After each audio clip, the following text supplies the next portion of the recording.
In this video, I'm going to show you how to fix Microsoft Visual C++ Runtime Library error in Windows 11 and 10.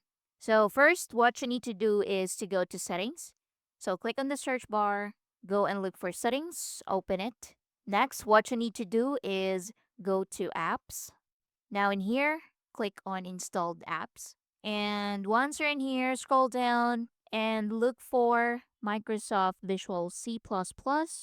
So once you see it, click on the three dots and click on Modify and follow the following steps. Do this for the other one, x86, click on the three dots and click on Modify and click on Yes. Now, once you're in here, click on Repair and just wait for it to finish. Once successful, close it.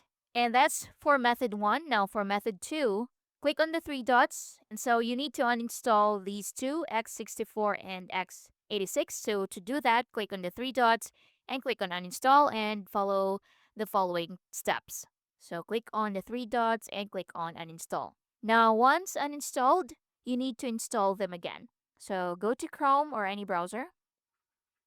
And what you need to do is to search for download Microsoft Visual C++ Redistributable.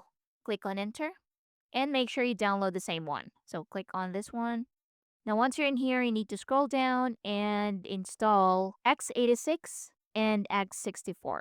So just click on it to install it. So you can see up here it's downloading. Wait for it to finish.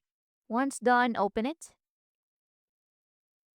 and install it to your computer. So agree to the license terms and conditions and click on install, click on yes, and do this for the other one. And that should fix your problem. And that's basically it. Thanks for watching.